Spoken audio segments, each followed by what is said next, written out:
All right, let's take a look at using Refine Edge on people. In this document, under Select, Load Selection, I have saved a selection of the model that I did with the Quick Selection tool. So the only channel in here is Model, and I'll click OK. And if I go to Select, Refine Edge, the last time I was using this, I left it on black, but the normal setting is on white. Sadly, she was shot on a white background, so viewing white on white won't really tell you what you need to clean up in your selection area. If you're curious, I'd love to show this. It reminds me of the early iPod commercials.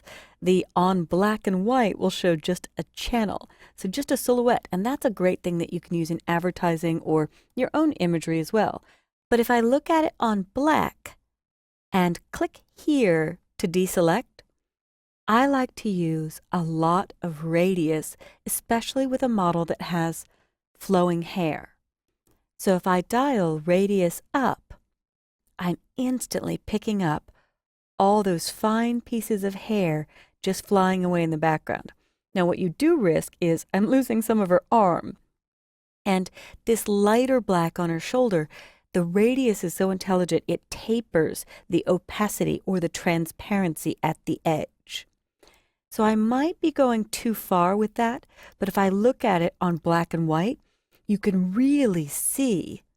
I clicked up here to make the dialog go away, and if I zoom in with Command plus or Control plus, you can really see every fine hair that this has picked up. So I can go back to, there we go, my screen was catching up with me, and I could use spacebar to click and drag and move around and see every bit where it got every strand of hair. This is amazing.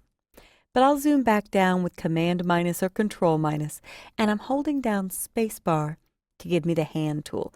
You can zoom in and out with a lot of Photoshop's dialogues up. But let's go back to just on a black background. This is the most effective, I think, for this shot. And I'll click just on the title bar where the words Refine Edge are, or right or left of that, to see this setting go away.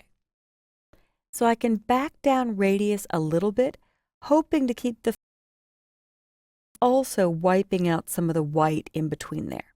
So if I get too much white, I dial it up, and if it's taking away too much hair, I dial it down, but there is a compromise in between. With this Refine Radius tool, I can dial my brush size down and paint away this white portion. So I'm clicking and holding, and this tool is automatically on when you bring up the dialog. It reevaluated it and did lighten that area. If I'm losing too much of her shoulder, I can switch to the Erase Refinements tool and make the brush size about as big as her shoulder. And it looks like I'm taking shoulder away, but when I let go, I'm really making it more solid or adding it back. So if I wheel down with my mouse, I could do the same with her arm, help protect it using Refine Edge. And it reevaluates all surrounding areas. With just that little change, I'm using spacebar to move, it's reevaluated the arm and where that lies, and it brings back a lot more than just the area I'm painting in. I try very carefully not to cross outside of her. Don't go outside the object and you won't get too many halos outside the edge. So her hand is back. I'm using spacebar just to scoot around. I'll check the other hand, but it really depends on where you're going to use this, how much you'll have to bring back. And I could switch to Refine Radius, the opposite, which should take more of this white away. And this one, I can actually cross over the edge, and Photoshop will reevaluate that. I'm going to let it go because on this, I'm dropping her into a new background, and the opacity on this, I think, is okay. In fact, I could dial radius up a little bit more. It would cut more away. But if I use Smart Radius, there's a checkbox here. This will attempt to keep more solid edges inside the shape you're selecting. And just to let my perfectionist kick in, I will come back and erase refinements on this part of her arm, and then I'll contract the whole selection so I don't get a glowing edge along her. So Shift Edge, I'll pull in just a little bit, and it looks like that edge may be a clear highlight. If it's not going away when I shift the edge, then I can't help it here, and I'll help it on a mask later. You can create a glow on her by shifting the edge into the positive and pulling in some of the white background, which actually isn't a bad effect for where she's landing. But I'll shift the edge just a little bit inside. I could try refine radius along this arm, now just crossing at the arm edge.